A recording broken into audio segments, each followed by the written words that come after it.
Doce está de volta com a presença da neuropsicóloga Érica Frois.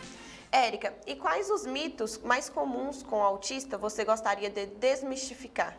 Então, Júlia e pessoal aí de casa, toda criança tem seu tempo.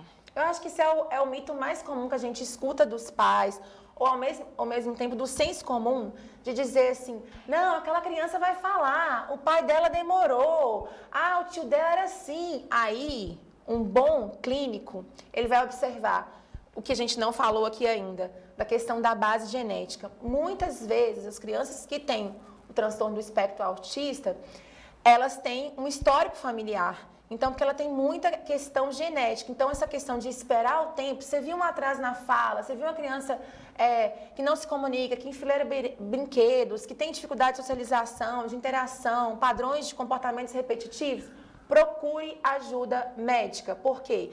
A gente não está falando só do impacto no desenvolvimento, mas também quando a criança inicia um tratamento jovem, a plasticidade cerebral, a questão sináptica, que ela vai ter informações, ela vai aprender, melhora, assim, ela consegue chegar a um nível de uma criança que não é portadora do autismo muito rápido. Então, a criança fica estável. Então, o prejuízo é com a desinformação.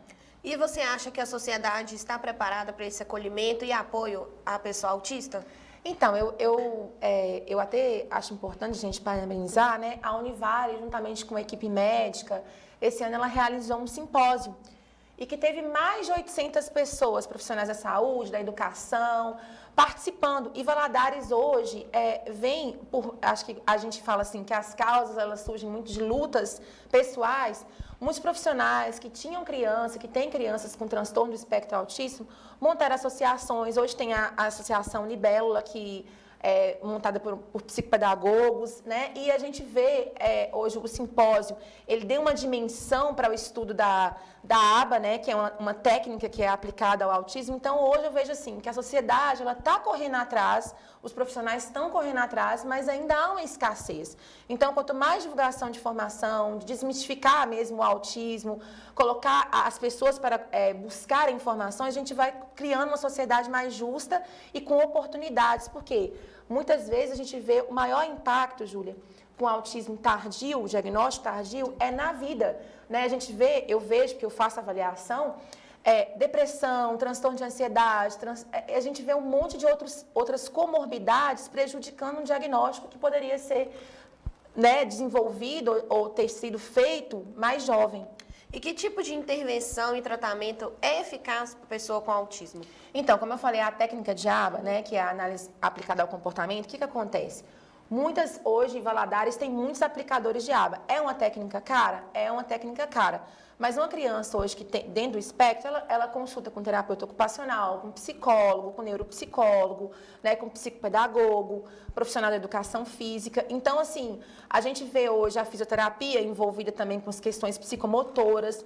Então, o autismo, ele é um tratamento multidisciplinar. Então, desde a escola, quando a gente vê que às vezes a criança necessita de um monitor, mas é lá em casa também, né? Então, não adianta a gente falar assim, ser irreal.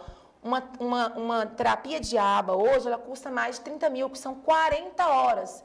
Então, se o pai não aprender a aplicar as técnicas, que são técnicas voltadas para o dia a dia, para adaptação de comportamento, é muito difícil aquela criança conseguir, né, ou mesmo por questões jurídicas, ter essa terapia, porque nem vai ter profissional disponível. Então, quando o pai se informa, corre atrás, busca cursos, ele vai ajudar o filho, né, no tratamento. E como que a sociedade pode ser mais inclusiva e acolhedora para as pessoas autistas? Primeira questão é a informação, né? Se eu tenho informação, se eu sei como trabalhar com a criança autista, desde eu sendo um profissional, eu sendo um pai, a informação ela vai gerar menos preconceito. Então, hoje, eu vejo assim, minhas filhas estudam em escola particular, mas eu vejo elas falarem, às vezes, lá em casa, mamãe, o fulano de tal é autista, às vezes ele tem um cordãozinho que ele está usando. Então, assim, a gente tem que ter, às vezes, mais paciência quando vai fazer um trabalho em grupo. Da mesma coisa na escola pública. A gente vê essa sensibilização das pessoas nas reuniões de pais. Então, a sociedade ela precisa se munir de informação para tratar o autismo. Érica, muito obrigada pela sua entrevista aqui hoje. Obrigada a você. E o Jornal Rio Doce de hoje vai ficando por aqui. Uma boa noite para você e até mais.